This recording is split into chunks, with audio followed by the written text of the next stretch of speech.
Good afternoon and welcome to United TV. This is our Bariatric Friday. We have an important and insightful topic to discuss that is crucial for anyone who's going through the bariatric journey. We are going to discuss the role and significance of bariatric support group. Bariatric surgery is not just a physical transformation, but it's an emotional and psychological journey as well. Because of that, support group plays an extremely important role in the process. We have Dr. Gail Wynn, who's a bariatric surgeon who was with me several times in the past, and support group actually on a monthly basis, she runs those Zoom support groups as well. And she's joining me today. Dr. Wynn, how are you doing? Good, thanks, Kemal. How are you? Good, good. Thank you again. So we want to discuss why patient needs to join the support group, what are the benefits, what they're expecting from the support groups. Sorry, I just hit my camera by mistake. So we just want to actually better understand what are the benefits, and if we can just start introducing what our support group does and why do you tell your patients to join the support group? Sure. So our support group is basically the only physician-run support group in the state. Support groups could be run by different people. Sometimes it's run by dietitians. Sometimes it's run by patients. We also have like a Facebook support group. But in our case, our Zoom support group, which used to be live prior to COVID, is run by me or one of us physicians. The main reason we have the support group is because, we operate on your stomach, not on your brain. And so there's a lot of things that kind of play into trying to become successful long term. And it's also important to remember that, it didn't take a year, a month, a day to become overweight. It took years and years and years. And so there's a lot of learned behaviors that we have. And then when we do the surgery, we want you to be successful. So then there's a lot of unlearning that we have to do and then new learning. So what's the best way to do that? The best way to do that is to give you information, but then also to hear from other people how they're coping with things, how they're adjusting to things, because they're living it every day, right?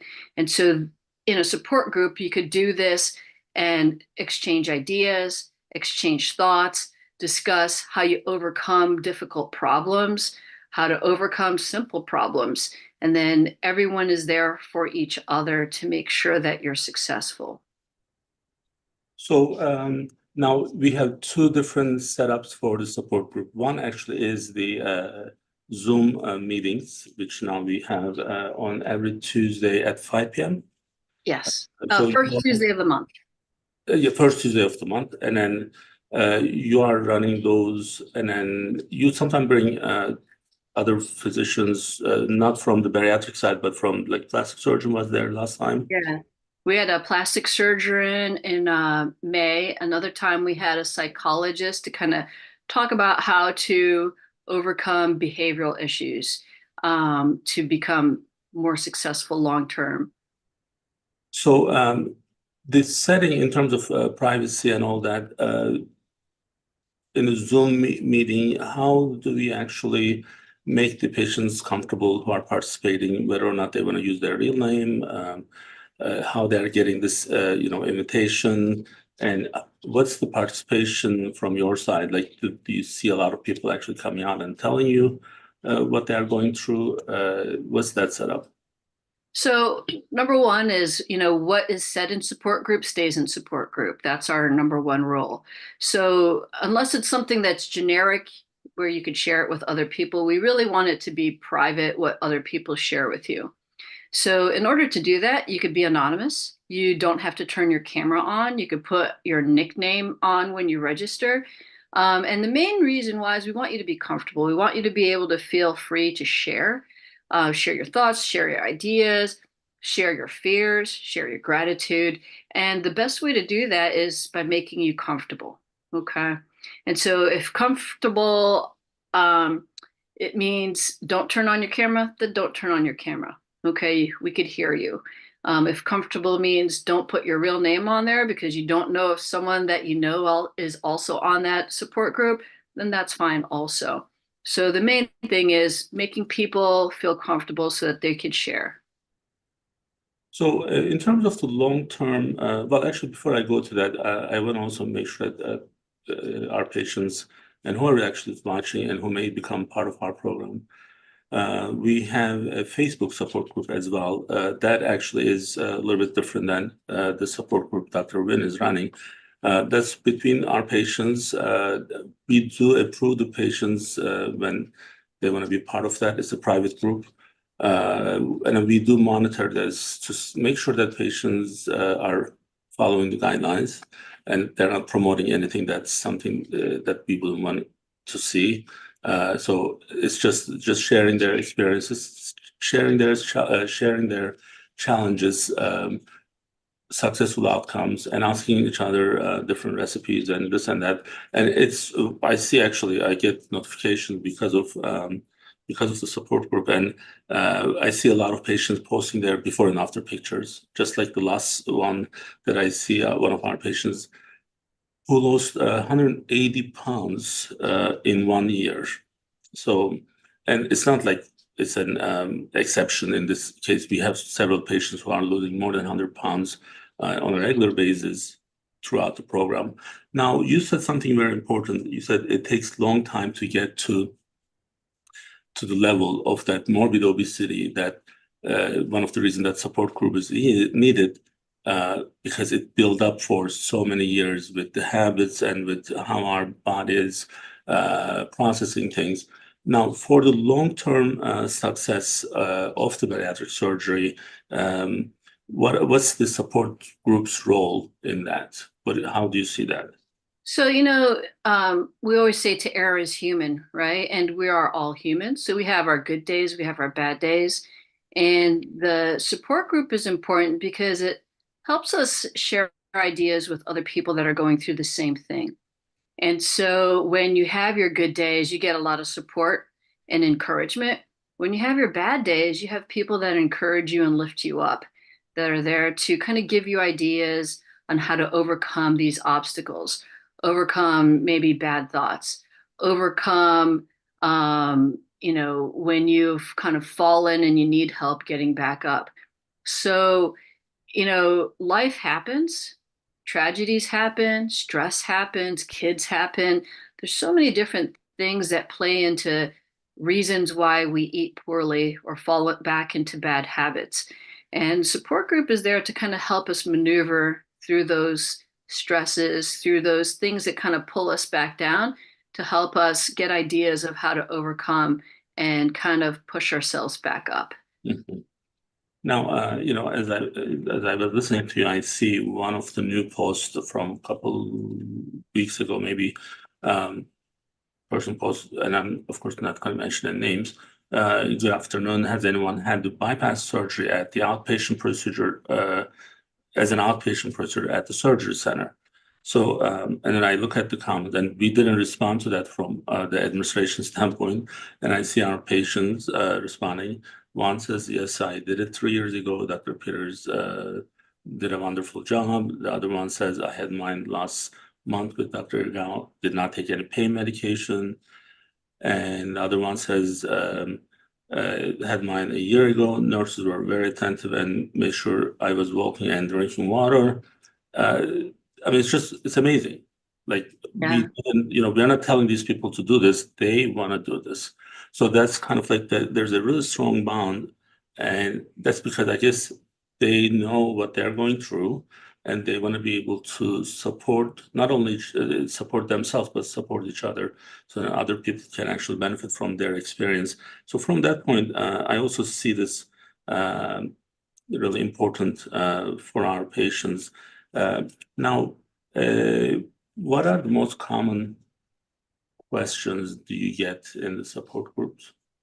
So, it's interesting that you just brought up that topic because there's a lot of people that have not had surgery yet that come to support group, and you could hear all the different fears that they have. And so the best thing is hearing it from a patient that just had surgery a month ago, 2 months ago, 3 years ago, to tell you, oh yeah, I had no pain. Oh yeah, I felt great. I was surprised at how good I felt afterwards. It wasn't as hard as I thought it would be, or even like the diet, the pre-op diet that we put everyone on to shrink their liver. Once they kind of hear it from other people, like, yeah, it's not that hard. Once you get through the first couple days, it feels great. So a lot of like the most common questions are the people that are about to have surgery that are scared and concerned about, am I going to have a lot of pain? How hard is this going to be in the first, few days? So that's really the most common questions. Later on, it becomes, I've had surgery, several years ago, and I'm trying to get back on track. How do I do that? What information? How did you guys overcome? So those are really the most common questions that are asked in support group. So in terms of, and I don't know if I mentioned this to you, well, this week, I think we missed you at the Wednesday meeting. Next week, we are doing a Zoom meeting that's going to be actually broadcast with one of our patients who was willing to share her story. And then we want to pre-record it just so that she's more comfortable. But I see how when they share their before and after picture, how proud they are. Like it's just like in some cases, like I can't even recognize the person after the surgery. They look so different, healthier, but also one of the things that I see is it's not about just the surgery, because we know that surgery is a very powerful tool, but it's not a magic. And then I see some of those very successful patients doing like activities, increase their activities, increase their workout, making sure they're following the diet that's given to them, new, adjustments. From those success stories, what actually surprises you the most with these stories that you hear from the patients? Well, it's really like kind of like a rebirth if you think about it. Because what happens is once you lose the weight quick enough where you could kind of get your life back, you kind of reassess like what's important to me? Where do I want to be? What are my goals? How do I want to feel? And they kind of have like a rebirth of like they're no longer the same person. They're a different person. They're super motivated. And I had a lady who I operated on years ago. She's now in her 60s. And she came to me and she said, I just want to let you know, I run now. And she goes, if anyone ever told me I would run at the age of 63, I would tell you, no way. There's no way in heck I would ever be a runner. And she's like, and now I'm a runner. She's like, before I had surgery, she's like, I never even did a walk. Like I didn't exercise. I didn't like it. I didn't like the way it felt. And so it's kind of funny that this lady now in her, 60th year of life has kind of refound herself, and she's a runner. She's super healthy. She feels great about herself. And so those are the kinds of stories that I like to share with people, because that's like 80% of the time. People having, a new life, a new, feeling, something even as simple as I can bend down and cut my toenails, or I could ride a roller coaster. Another thing that people mention in support group is they got on the plane and didn't have to ask for the seatbelt extension. So it's like the non-scale victories that really kind of help you get motivated and then keep you going because you're so happy that your life has changed. So, Yeah. So like I'm reading one of the other recent comments. This patient says, I still struggle in my mind to see the change in myself. In my mind, I'm still the heavy girl on the left. So like she still believes that she's like that psychological impact is so strong. And I see person is like 1/3 of where they were on the picture. And this is kind of like really important for people to understand. I'm still that heavy person on the left in her mind. So that's why I think the support group is probably helpful for them to really understand and hear from others to know that they're also going through the same issues. So now I know you brought the plastic surgeons a couple of times to your support group for the CHRIAS. Now that's one of the, I guess, also another common questions, because there's one, after all those great weight loss, one issue that they may see is the access skin. How do you actually address that in this support group? What do you tell them? So one is we did by way record that plastic surgeon support group so that if people wanted to see it, they can. But plastic surgery is one of those things where people feel the need to feel better about themselves. Not everyone needs plastic surgery, and actually, in fact, only 20% of people actually end up pursuing plastic surgery. But the nice thing about support group is it's a good way to hear about how you feel about yourself, how to go about getting plastic surgery approved, what are the things that you need to do, what is the criteria, without necessarily having to make like an office visit, right? So then you could actually realize like, oh, do I have these issues? Am I going to be a candidate for it? The plastic surgeon showed us like really amazing pictures of how you go from one to, having all this excess skin to being, super svelte, I should say. It's almost like a work of art. And I think seeing those pictures and seeing the reasons why things are done certain ways, and what could be done is also very inspiring too for our patients. Now, in terms of educational, like the educational aspects of this, are you providing any resources for them in the support groups? So we haven't done necessarily provided resources. What we do is we share ideas, and patients will give like real life resources. Mhm. In that, a patient will say, well, has anyone tried a good protein drink, or how do I get my protein in?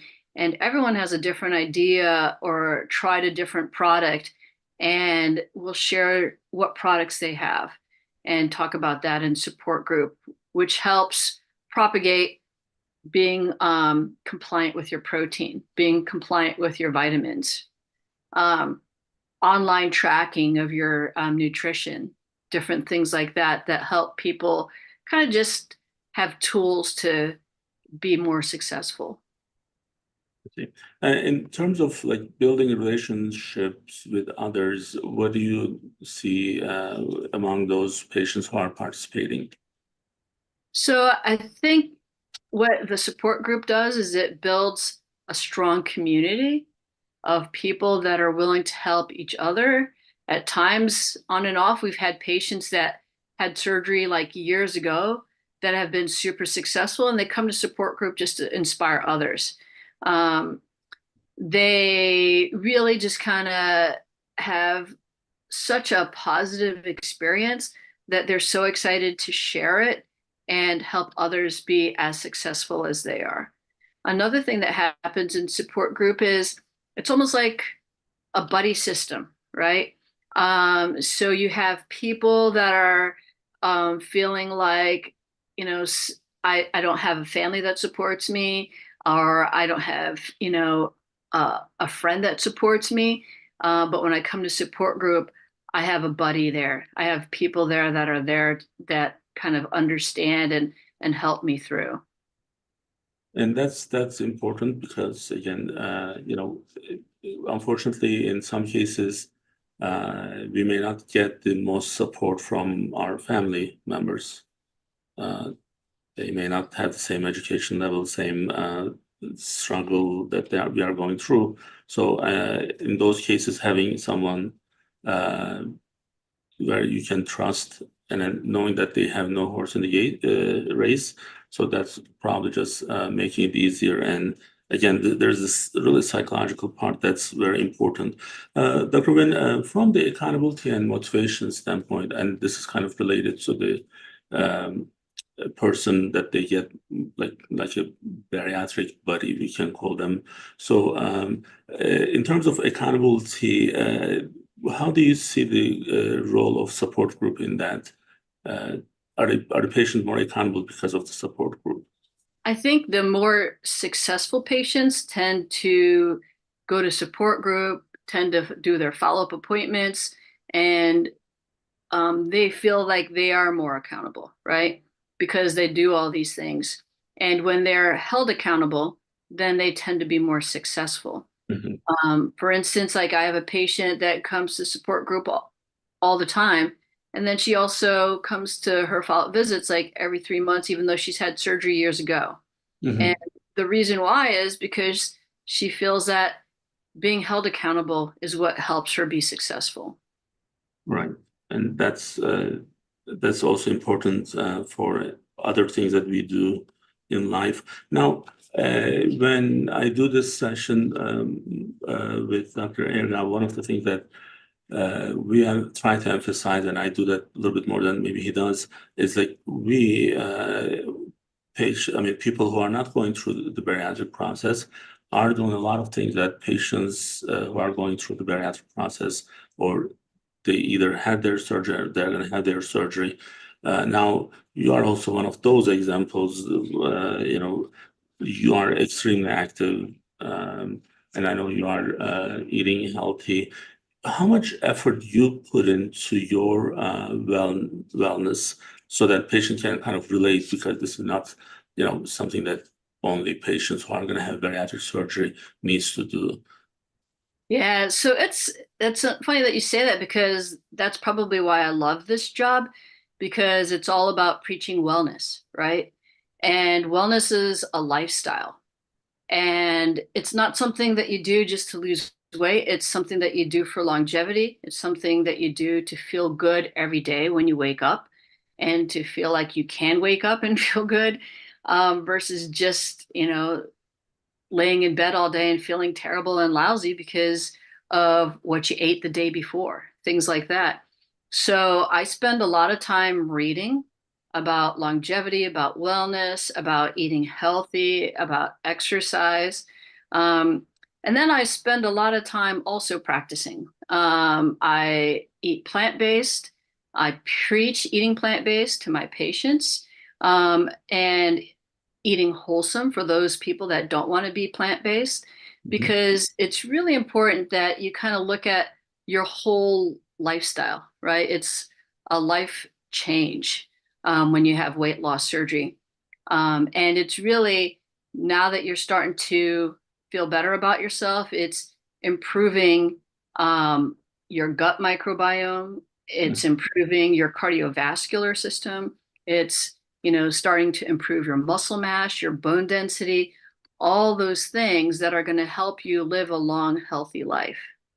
So, um, yeah, it's basically, one of those things where, like, from the time I wake up till the time I go to sleep, I think about everything that I do in my day that's going to help me just eat better, stay active, that kind of thing. Well, I mean, you are one of the best surgeons out there, not in Delaware, not in the United States, probably in the world, in bariatric. You have 3 kids, you have a full-time job, and I see some of sometimes I have a little bit difficulty following what you are doing. I'm like, oh my God, like she's how is she doing it? So we can always find excuses. So and I think that's important for our patients to kind of hear that. Like it's easy to say, well, it's rainy, I'm not going to walk today. Well, the raincoat will just do the job, but you just don't want to walk. Or it's cold, but if it's cold, then put gloves and put a hat, and then just you still need, because we are not saying that you need to kill yourself while you are exercising. You just need to stay active, and that is the lifestyle. So, like, if you know that you need to walk 45 minutes into, like, 25 minutes each in the morning, in the afternoon, and then trying to keep things healthier, effortless, but still require planning and effort. So, and then if you are able to do what you are doing with all the responsibility that you have, we have no excuse. So I tell people that this is what it is. So we just need to understand and then see the good examples and follow them. Dr. Wynn, anything you would like to add before we close? What would you like to tell the patients so that they would remember to just join the support group? So, yeah, the support group is a place to get ideas and share ideas. And everyone is there because they've been in your shoes at one point or in another. Mm. And so it's there to support each other, but it's also there to develop ideas and to kind of help you through life and life's challenges. And also, if you're about to have surgery, to find out more from other people, or if you've never had surgery and you're thinking about it, to just hear from other people what their experience is, so they'll help you overcome your fears, your anxiety. And our goal, whether it's support group, whether it's weight loss surgery, whether it's just being a physician, is to help you live a long, healthy life and enjoy your life while you have it, because we're here for a limited amount of time. So maximize the opportunity, right? And the best way to do that is talking to other people and hearing their experiences. Absolutely. And we have the platform for that. So it's a very easy one to reach to those events on CHRIAS website. Our patients can sign up for Zoom and also become a member on the Facebook group. And we also do these sessions. And then the reason we are doing it is because we know that this is part of the support.